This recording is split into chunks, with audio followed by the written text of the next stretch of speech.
Thanks, Dylan. This presentation, by the way, should be really brilliant because I was up until about 4 a.m. last night perfecting the slides and working on the words. Unfortunately, only some of that statement is true. Good. Okay. So basically, this is a little bit of reflection, really to get the talking going about where we think we'll go next, what the big picture in the future of tobacco control and tobacco-related disease is.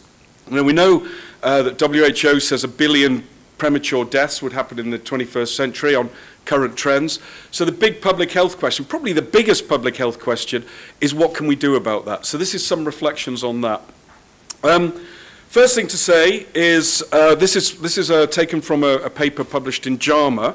It's not the only source of information on global tobacco consumption, but it is not dipping. Let's put it that way. There may have been a slight fall in the last year or so, but the trend has been gradually, slowly upwards. Okay, so despite the efforts so far, we're not seeing a reversal in the total amount of tobacco consumed. I mean, the population's gone up, and that's partly driven it. It's split between developing and developed countries, slight decline in developed countries, but again, because there's the bigger population, people smoking more, it's not going down as fast as you might think. Okay, but it's rising in developing countries still. Okay, so the big idea, and it is a big idea, it's a bold idea, which we should take very seriously, put forward in the Lancet and by a number of others, is that we should aim to have what they call a tobacco-free world, a phase-out on the sale of tobacco products by 2040. Okay? Now, if we just take that's the trend so far, so that's what those big block diagrams were doing, and then we plot what it would take to get to zero by 2040. The curve would have to go like that. Okay? And so you have to think, right, what kind of forces would bear on that curve to cause it to change. Now, I'm being a little bit unfair because the definition of phase-out actually allows for 5% of the adult population still smoking, which in 2040, believe it or not, will be 350 million smokers. So even in the tobacco phase-out world, you still have 350 million smokers, and the curve moves to that. But again, you would still have to ask the question, how would you cause that change in that trend to happen like that? You'd need to be very bold to think of forces that would bear on that curve to make it forced into that trajectory. So what we have at the moment is, I call it the standard kit bag. It has this acronym MPOWER, and it's basically the sort of traditional tobacco control toolkit well, you can see them there, I don't need to go through it. And basically the international convention, the WHO FCTC, is really framed around generalizing these policies across the whole world. That's its basic purpose, trying to provide a sort of supportive environment in all countries to implement this type of policy. The trouble is that the feeling is, I think, that in itself would not be enough. That package would not be enough to force the trajectory down to, you know, a low level of smoking by 2040. You know, you'll get some change from that, and we do. Those things do actually work, but they won't give the sort of dramatic change. So we have a whole series of ideas which go under the name of the Endgame, and possibly unfairly, some of them. Well, I think some of them are quite prohibitionist, and we're going to look at what those are in a minute. So the thinkers in tobacco control have been looking at how you could, if you like, get tobacco control onto steroids, how you could pump it up and make it so it was much more effective and much more sort of, you know, tougher, and really try to force those curves down to the levels they want by 2040. And probably the best catalogue of these ideas is a Tobacco Control Journal supplement published in May 2013. Which contains I haven't got time to review all of them here, but contains a bunch of ideas. But the issue with them is a lot of them have coded within them various forms of prohibition. So I'm just going to go through some of the main ideas in that.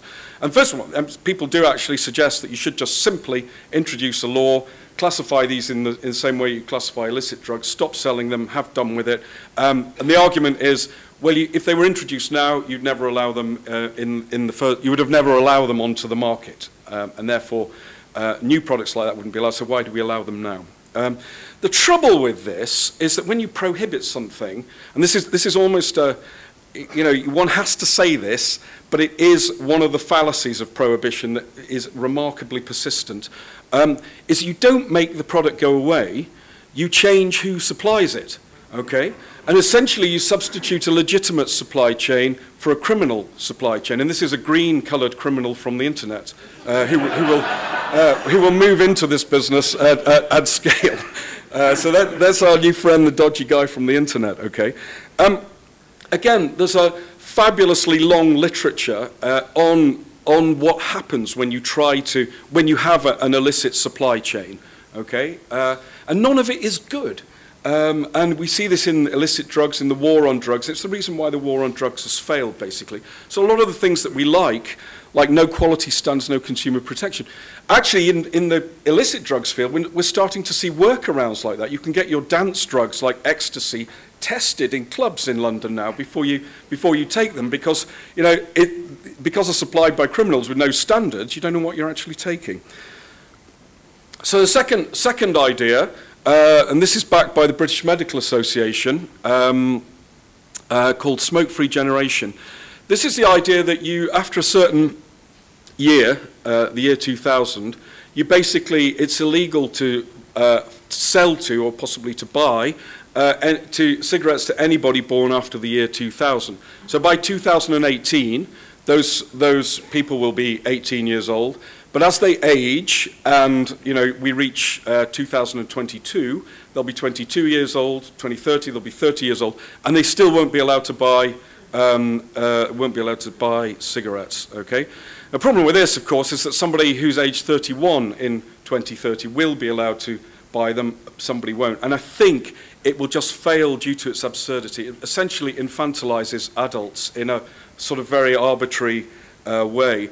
And of course, it's based on another fallacy, which is a failure of prohibition fallacy, which is that you can make things illegal, you can prevent them being used by people, but it doesn't actually stop them using it. So if you take marijuana use in the United States, 23.4% of high school students use marijuana, and it's been over 20% for the last 20 years. Yet it's more or less banned. Sales, you're not allowed to sell it to anybody under 18, and for most of that last 20 years, you've not been able to sell it to anybody at all. So again, it's one of these fallacies of prohibition that if you prohibit something, it just doesn't actually go away. Next thing is a sort of sinking lid. This is the idea that you put a lid on the total quantity of tobacco that can be placed on the market. It might be cigarettes, might be all types of tobacco. And then you bring that down. That lid sinks over time. Okay? Now, for those of you, we'll just do a quick elementary economics 101. I'll try and show you what's wrong with this. Anyone who's done economics will know that it always starts with a graph like this, where you have price and quantity, and usually as the price goes up, the quantity goes down, and vice versa. So that is a demand curve there, okay? And then we say, well, who wants to supply this market? And suppliers work the other way around. They say as price goes up, the more they want to supply, and you end up with an equilibrium, market clearing equilibrium, which you have a certain amount of sold at a certain price. And that's how the market basically works, roughly speaking. Okay, so you introduce the lid, the sinking lid, and the supply curve, that's the blue lid, changes shape and goes like that. Okay, so above that quantity, Q1, you can't sell any more. So the price goes up to make sure that the market clears, and that's the effect that you have.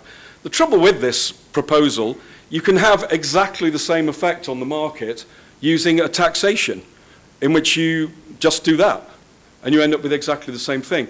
So economically, that sinking lid proposal is exactly the same as imposing a tax of the amount that it would take to clear the market at the restricted quantity.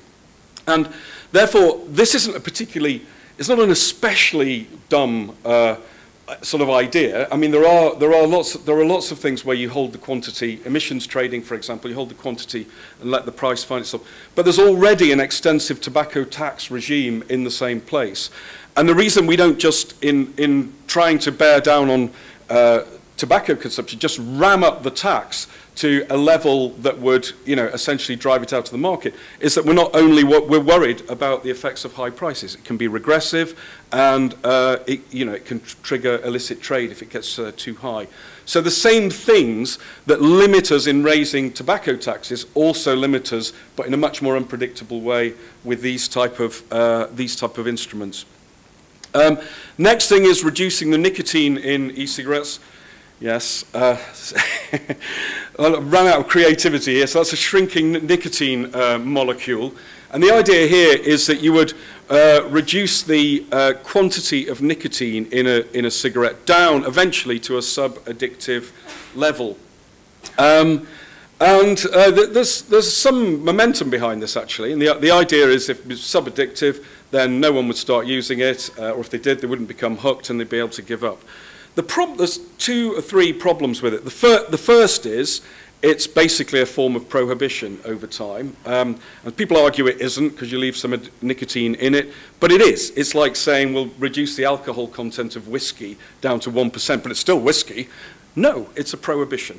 Okay, so you get all the problems associated with prohibition. But the particularly nasty one about this is the danger that in reducing the nicotine in a product where people smoke to get a certain quantity of nicotine in, you increase the toxic exposure. Okay? So that, if you like, the tar to nicotine ratio changes adversely in these cigarettes. You have more contaminants per unit of nicotine in a denicotinized cigarette. And for that reason alone, I've been prepared to bet Joe Gitchell that this will not happen by 2023. And I'm thinking, doubled last night. Okay, he was feeling brave last night. I don't think this will happen because I think a regulator that knowingly raises the risk profile of an already very dangerous product is not going to find that a comfortable ride. Okay. Finally, the next sort of set of strategies, I haven't got time to go into these, is essentially to take control of the tobacco industry's commanding heights. This is BAT's headquarters. I don't know if anybody would like a room on the top floor. It's quite nice. Take control of them and then make them do things differently. Stop them making profits, reduce the volume of sales, take control. The problem with this is these companies are, basically very, very large indeed. And if you just take the big ones, in April they were worth around $500 billion. And that's not money they own, that's their owners own that value, that's their market capitalization, so that's pension funds, savings vehicles and so on own that. So if you're going to take control of them, you have to be very clear that you've got the right to do that and you're in the right place for it. Okay, so and there's lots of constitutional protections against doing that sort of thing. They're not absolute. These are 2 of them, the Charter of Fundamental Rights of the EU and the 5th Amendment of the US Constitution, the Takings Clause. They limit the power of the state to seize private property. And even if it's a good idea and in the public interest, it usually requires compensation. So a $550 billion compensation package, it ain't worth it. Okay, now, this is all disputed in courts and everything, so I don't want to pretend that this is all settled in law, but it would be difficult, and you would face these things, and it brings me on to my sort of major point, really, in this, is when you're thinking about, pumping up tobacco control onto, like a higher level of aggressiveness, you have to be clear in your mind what the right and principled things to do are, and actually the way you go about it will actually work. So have you got the right objective? Is it about having the appropriate relationship between the citizen and the state? Is it too authoritarian? Is it too directive? Does it, somebody was talking about it earlier, does it leave people as if they have no agency at all, or no control, or no sense of choice over what they're doing? Does it essentially disrespect them? Does it properly respect property rights and so on? Is it based on the harm principle that we feel stronger in intervening if one person's harm affects another, but less so if they're harming themselves? And then finally, you know, what about these measures? Do they really make sense? Almost every regulatory scheme we've seen in the EU and the US is laden with unintended consequences, particularly in the e-cigarette area, that will have the effect of protecting the cigarette trade. Almost to a letter, these things have unintended consequences, often poorly explored. And then are they good policy? So the alternative approach to this, I'm sort of moving ahead now, is to say, look, there's a whole different strategy here, which is not to try and deal with nicotine use, but to deal with the harm, to focus on harm. And we're seeing now quite a diversity of strategies available. I've put up 6 here. No endorsement is intended or implied here. But the point is there's now a lot of products on the market, and they broadly form a single category. And the single category is non-combustible. And the overriding characteristic is that they are less risky than smoking by 90% or more, and possibly a lot more. Okay, so here we have the opening for an entirely different approach to this problem, which is to consume nicotine in a different way. And also some people are skeptical that anyone will actually go for these, but you have to factor in 25 years of innovation. If you're thinking about the year 2040, you have to imagine what this suite of products will be like in 25 years' time, or what they could be like if the regulators don't completely screw it up. We've seen this before. This just emphasizes the point that these products are very much lower risk. This is a formulation I particularly like. You could breathe this out if you like, Deborah, since it's your words. From analysis of the constituents of e-cigarette vapor, e-cigarette use from popular brands can be expected to be at least 20 times safer, probably considerably more so than smoking tobacco cigarettes in terms of long-term health risks. Amen to that. A credit to the people who are prepared to stand up and fill the appalling vacuum of commitment from the public health authorities with a sensible formulation of relative risk. It's a little bit brave of them to do that, but it's not that brave, and it's a good thing to say when people are getting their opinions from the Daily Mail or other junk rags like the New England Journal of Medicine. Okay, I won't detain you with this, but the key idea here is that a third proposition opens up. You either keep smoking, and there's a mixture of costs and benefits associated with that. You quit smoking, and there's a mixture of costs and benefits associated with that. And then there's an intermediate proposition, which is switching to e-cigs or any of those other products. And the interesting thing about this, if you go through the cost-benefit analysis from an individual perspective, it looks very attractive. You get many of the benefits that you perceive from smoking, but few of the costs, and at a considerable cost saving. So I think that proposition is actually quite powerful. And it's why I think this will go a long way, given the innovation over the longer term. I'm going to hurry up a bit, sorry. So again, if we just take the trends so far, which is the block area, we project forward, this is any old projection really, it's just a curve-fitting exercise, but it's as good as any, nobody really knows. And you can see that we're not, actually the total amount of cigarette sales is not going to come down that rapidly by 2030. But what if through policy, through determination, through public health campaigning, through consumer activism, through innovation in businesses, we could start to affect the lower part of that curve with low risk nicotine products, okay? And it's the top boundary is the tough one. That's the resilient one to move. That's the hard one that's going to be hard to pull down because it involves people both giving up smoking and giving up nicotine. The lower boundary is easier. I suspect it's much more tractable because it only requires you to change one thing. And somebody was saying earlier, we should talk about the benefits rather than the costs here. There are benefits from doing that. So, and potentially you could go all the way. You could go all the way and you could go right to 2040 and maybe these products, given innovation, given the right regulatory framework, will completely displace the combustible tobacco market. Okay, now this is speculative. There's no advanced model behind this. It's just a curve-fitting exercise. But here we go. This is what I really think. Okay, and don't ask me is that going to happen? Will it happen? How could that happen? what we should be saying is, how do we make that happen? We should be purposeful about it. We want that green wedge to be as large as possible, because that green wedge is avoided death and disease. So instead of saying, well, I don't think very much of those projections, get into a different mindset that goes, how do we make it happen? Here's one idea. I mean, what would Elvis say? What would John Slade say? This time I've had to resort to Rupert Murdoch. What would Rupert Murdoch say?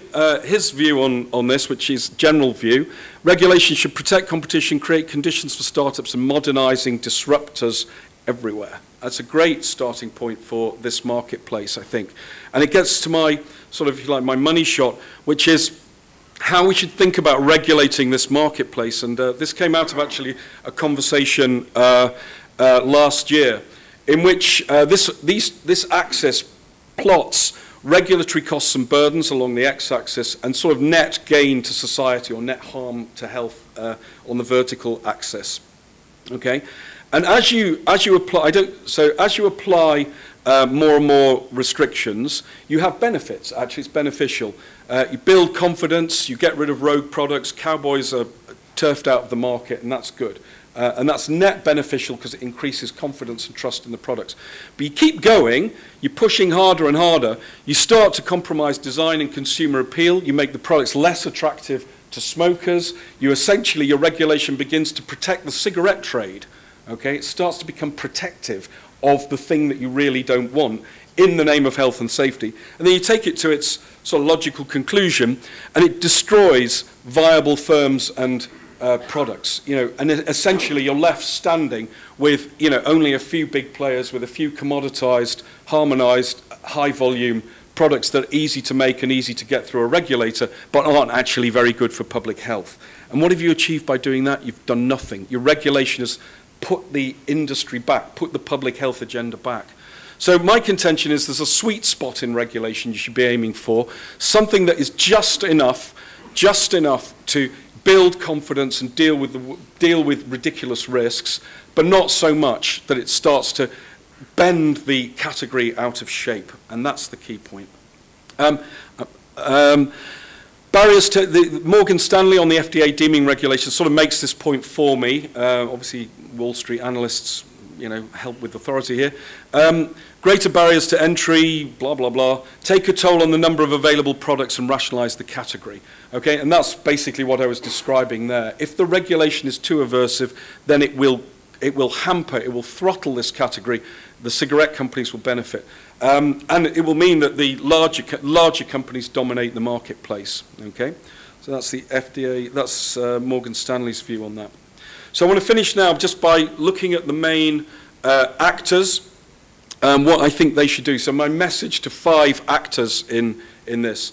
First of all, the regulators, you've got to find that sweet spot. Stop pretending that you're doing good by being tough on e-cigarettes, because if you're tough and cautious on harm reduction, you're easy and reckless on harm. That's the basic problem. Second, government. Okay?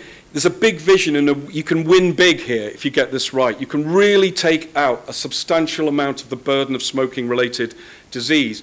But you don't try quick wins. Don't waste your time on the small stuff. Let's have a little bit of a tax increase here. Think about the value proposition. How do you get people to switch from smoking to vaping and then ultimately on to quitting if that's what they want to do? So the governments need to grasp the opportunity here. It's a massive government. I also mean WHO as well, who are kind of worst in the system at the moment. Businesses, okay? Innovative, all right? You need to innovate. You need to run at this hard. Put it in the core of the business strategy. It's not just a little add-on. There's going to be a lot of competition around this. You need to be in the market and you need to be innovating, spending your resources. Derek's answer on this was very good yesterday. Spend your R&D resources making excellent products and getting people to switch on these. And if you're a tobacco company, start attracting your smoking population onto these products, but make sure they're good. And then the other point is, don't be predatory. Don't try to use sort of regulatory cleverness just to stiff all your competitors. Okay, because that's not going to do anything for this category as a whole. We want the integrity of that category preserved so it can compete with the harmful category.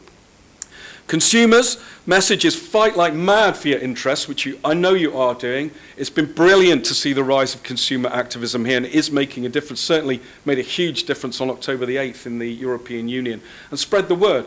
There's a massive amount of propaganda around, completely ridiculous things being said by the public health community, but word of mouth, your own experience, your own visceral feelings about what's actually worked for you, that counts big in this world. You've got friends, got relatives, journalists, politicians. Tell your story, because the stories are just great. And I was saying yesterday, in the darkest hours, when we've got yet another study in the Lancet or whatever, which is, I go and have a look at the testimonials that are on my website, and I tell you, I find them really inspiring. They make me want to carry on doing this. They're really, really important. You tell those stories, they really do persuade people. And then finally, public health. I'm very aware here that we can paint with a broad brush, and there's some brilliant people in public health, some of them in this room, so I don't want just a single broad brush. But the issue here is tell the truth. We're seeing a terrible amount of awful propaganda, spin and misrepresentation of studies, completely garbage research getting written up in journals, and Jean-Francois was going on about this earlier, and I agree completely. Be clear. Focus on the main chance here. Focus on cancer, heart disease, respiratory illness, stroke, human well-being. That's the big prize. You focus on that.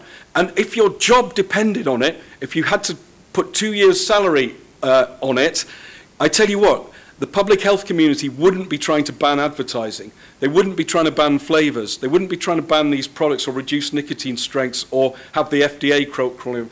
If they really had skin in the game, they would be pushing this category as hard as possible, believe me. The problem is, many of them can get away with it unaccountably.